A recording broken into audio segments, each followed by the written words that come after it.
তো নতুন ঘরে নতুন নতুন জিনিস চলে আসে দেখো আমাদের। আর আমি মৌমিতার বিশ্ব ব্লগ চ্যানেলে তোমাদের সকলকে অনেক অনেক স্বাগত। তো দেখো তোমার দাদাভাই নিয়ে এসছেন আর কি, যেটা সিংহাসন বলি আমরা। তো এনেছি দুদিন আগেই, কিন্তু আমরা পুজোটা করিনি, যেহেতু মানে শনিবার ছিল পরের দিন, যার জন্য পুজোটা করা হয়নি। তো এই যে আজকে রথযাত্রা, তো রথযাত্রার দিনকে তোমাদেরকে সকলকে জানাই যে রথের অনেক অনেক শুভেচ্ছা। তো তোমরা কে কে রথ দেখতে গেছো আমাকে অবশ্যই জানিও।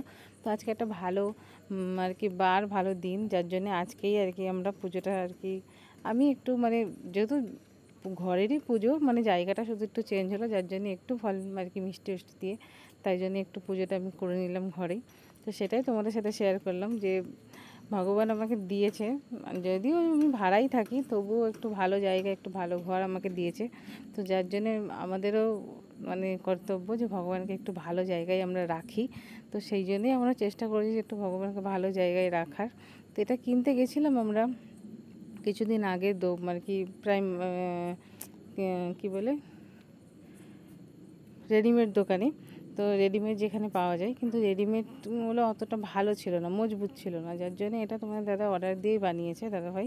তো অর্ডার দিয়েই বানানো এটা, অর্ডার দিয়ে মানে ডিজাইন দিয়ে দিয়েছিলাম আমরা এইভাবে বানাতে, তো ওরাই ওইভাবেই বানিয়ে দিয়েছেন। তো কিছুদিন টাইম লেগেছে, নয়তো ভেবেছিলাম বৃহস্পতিবার দেখে পুজোটা করব। তো কিন্তু আজকের দিনটা ভালো অনেক, আজকে রথযাত্রা। তো আমাদের এখানে তো রথযাত্রার আমরা কোনো কিছু আর কি তেমন দেখতে পাই না। তোমাদের মানে আমাদের গ্রামে অনেক রথের মেলা হয়, আমরা রথের মেলা দেখতাম ভাঙা, মানে কী বলবো, মানে রথের দিন রথ হয়, আর মানে উল্টো রথ যাকে বলে, মানে 7 দিন পরে রথ যে মাসির বাড়ি যাই, তো মাসির বাড়ি থেকে বাড়ি যাওয়ার সময়, তো সেটাকে উল্টো রথ বলি আমরা। মানে মাসির বাড়িতে তো আজকে পুজো হওয়ার পর মাসির বাড়িতেই চলে যাই, তো মাসির বাড়ি থেকে যখন আর কি রথ বাড়ি যাই, তো সেই দিনটাও একটা বেশ অনেক বড় মেলা হয়। তো তো যাদের যে মাসির বাড়ি তাদের বাড়িতে মানে খাওয়া দাওয়ার একটু ব্যবস্থা থাকে সকলের জন্যই। তো এই জিনিসগুলো আমরা ছোটোর থেকেই দেখে এসেছি, কিন্তু এখন আমরা সেসব দেখতেই পাই না।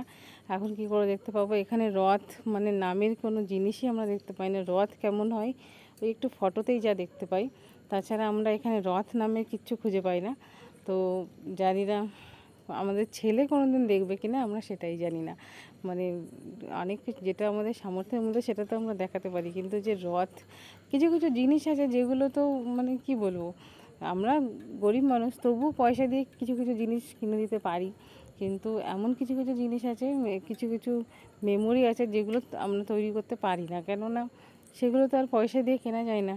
যে একটু বেশি দাম হলেও ঠিক আছে, ছেলে আবদার করছে, বায়না করছে, তো যার জন্যে সেগুলোকে কিনে দেওয়া হবে, তাদেরকে ওকে দেওয়া হবে, কিন্তু এই জিনিসগুলো হয় না। যেমন রথটা এখানে কোনো দিনই হয় না। দুর্গা পুজোটা এখানে অনেক ভালোভাবে হয়। তো দুর্গা পুজোটা নিয়ে কোনো ব্যাপার নেই, দুর্গা পুজোটাই আমরা অনেক এনজয় করি এখানে। হিসেব মতন বাড়িতে গেলে অনেক মজা হয়, সেটা বলবো না যে বাড়িতে গেলে মজা হয় না। বাড়িতে গেলে মজা হয় না বলবো এই কারণেই, কেননা ঘরের মধ্যে রান্না খাওয়া করতে করতে না, মানে বাইরের ঠাকুর, বাইরের পুজো প্যান্ডেল ওগুলো আর দেখা হয় না। তো যে ঘরের মধ্যেই খাওয়া দাওয়ার মধ্যেই সবাই, মানে যেখানে যে বাড়ি থাকি না কেন, শ্বশুর বাড়ি থাকি আর বাপের বাড়ি থাকি, তো সেই খাওয়া দাওয়া মানে রান্না বান্না এইসবের মধ্যেই আটকে পড়ে থাকতে হয়। তো যার জন্য আমরা মনে করি যে আমরা এখানেই পুজোটা কাটাই, কেননা আমরা একটু নিজেদের মতন রাত হলেও, রাত্রে বেরোলেও একটু নিজেদের মতন একটু ঘুরতে যেতে পারবো। তো চলো একে একে পুজো শেষ করে তারপর মানে তুলসী গাছে জল দিয়ে দিলাম, কেননা আর কি পুজোর পরেই আমরা তুলসী গাছে জল দিই, ঠাকুর পুজোর পরে, তো তার আগে দিই না। তোমরা যদি পুজোর আগে দাও তাহলে আমাকে অবশ্যই জানিও, কিন্তু আমরা এইভাবেই দিই। তো এখানে আমার ওই যে কচু পাতা গাছ দেখতে পাচ্ছ, তো কচু পাতার উপরে একটু একটু ডিজাইন আছে, তো সেই কচু পাতাটা আমার খুব ভালো লেগেছিলো, যার জন্য আমি এনে বসিয়েছি। আর ওই যে ঘাস আছে ওটা একটু ফুল হয়, তো ওই ফুলটা যখন হবে, আমি আগের যে বাড়িতে থাকতাম সেই বাড়ি থেকেই আমি লাগিয়েছিলাম, ওই বাড়িতে ছিল। তো ফুল হলে তোমাদেরকে অবশ্যই দেখাবো। তো চলো পুজো টুজো করে খাওয়া দাওয়া শেষ করে আমরা বেরিয়ে পড়েছি একটা জায়গায়, বেরিয়ে যাব হচ্ছে একটা স্কুটি দেখতে। তো অনেক অসুবিধা হয় ঈশানকে নিয়ে যাওয়া নিয়ে আসা স্কুলে, টিউশনে। আমার দাদাভাই অনেক সময় পারে না, কাজে মানে বাইরে তো কাজ করে, যার জন্য পারে না অনেক সময়, তো আমাদেরকে হেঁটে হেঁটে যাতায়াত করতে হয়। তো যার জন্য আমরা একটা গেছিলাম গাড়ির শোরুমে, যদি স্কুটি নেওয়ার সামর্থ্য হয় আর কি, কিন্তু আপাতত সামর্থ্য হয়নি, কেননা অনেক এরা আর কি দাম বলছে, 1 লাখ মানে 20-30 হাজার দাম বলছেন, যার জন্যে এখন মানে পারিনি কিনতে। তো আপাতত দেখি, যদি কপালে থাকে তাহলে হবে। তো দেখতে গেছিলাম, তাই তোমাদেরকে দেখালাম।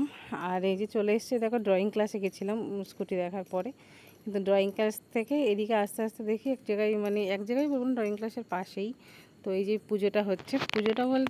পুজোটা মানে হচ্ছে এখানে হচ্ছে লক্ষ্মীনারায়ণ স্থাপিত হয়েছে আজকে এই মন্দিরটাতে। এই যে পিছনে যে মন্দিরটা দেখতে পাচ্ছ, এটাতেই লক্ষ্মীনারায়ণ স্থাপিত হয়েছে। তো আমরা তো জানতাম না, আমি কেননা সানডেই আসি, সব দিন আসা হয় না, যার জন্য আমরা জানি না আর কি এখানে কি আর কি পুজো টুজো হয়। তো এইবার এসে এখানে জানতে পারলাম যে এখানে এই পুজোটা হচ্ছে আর কি। তো মানে লক্ষ্মীনারায়ণ স্থাপিত হয়েছে। তো যাই, মানে বাইরে তো কোনো জায়গায় যেতে পারি না ঘুরতে, কাজ তোমাদের দাদা হয়, যার জন্য ঈশানের পড়া। তো এখানে যতক্ষণ পুজো হচ্ছে তাহলে একটু ঘুরেই আসি। তো এই জন্য আমরা এসেছিলাম এখানে ঘুরতে, আমি আর ঈশান দুজনে মিলেই ড্রয়িং ক্লাস থেকে। তো এখানে চলে এসেছিলাম। তো দেখো এই যে অনেক সুন্দর বানিয়েছে মন্দিরটা, আর বাইরের জায়গাটা অনেকটা বড়, যেহেতু মানে যদি কোনো মেলা টেলা হয় এই জায়গাতে, তো অনেক ভালোভাবেই সকলে আর কি জায়গা হয়ে যাবে, অনেক মানুষের জায়গা হয়ে যাবে, অনেক বড়। তো এই যে লক্ষ্মীনারায়ণ ঠাকুর তোমরা দেখতে পাচ্ছ, এই যে পিছনে সব মানুষ ফটো তুলতেই ব্যস্ত, প্রণাম করতে, ফটো তুলতে, এই জন্য ব্যস্ত। তো এই পুরো এরিয়াটা, এই জায়গাটা দেখো টাইলস লাগানো আছে, মার্বেল উর্বেল, কিন্তু বাকি জায়গাগুলোতে আমার মনে হলো শুধু প্লাস্টারই আর কি করা নেই, শুধু মানে শুধু পেন্ট করা আছে। তো জানি না মানে কিনা, আমি তো বুঝতে পারলাম ওই রকমই, তাই তোমাদের সাথে শেয়ার করলাম। করবে আস্তে আস্তে, একটা মন্দির বলো যাই বলো না কেন, বাড়ি বলো, অনেক টাইম লাগে, অনেক খরচা লাগে। তো যার জন্যে সব কিছু আস্তে আস্তেই হয়। তো এই যে তারপরে আমরা দেখো খাওয়া দাওয়ার ব্যবস্থা ছিল ওই পাশে একটু, তো ওখানে একটু প্রসাদ নিয়ে আমরা বাড়িতে দিকে চলে আসছিলাম, হেঁটেই আসছিলাম। তো যার জন্য রাস্তায় দেখতে পেলাম, ফার্স্ট টাইম দেখতে পেলাম রাস্তায় মানে কি বলবো রথ বেরিয়েছে। তো এইটা আমরা দেখতে পেলাম, তাই জন্য একটু তোমাদের সাথে শেয়ার করলাম, যেহেতু প্রথমে বললাম আমরা এখানে রথ কোনোদিন দেখিনি, তাই জন্যই শেয়ার করলাম। তো ভিডিওটা তোমাদের কেমন লাগলো আমাকে অবশ্যই জানাতে ভুলো না, আর আমাকে লাইক কমেন্ট সাবস্ক্রাইব করতে একদম ভুলো না। সাবস্ক্রাইব করলে অল বাটনটা অবশ্যই দাও।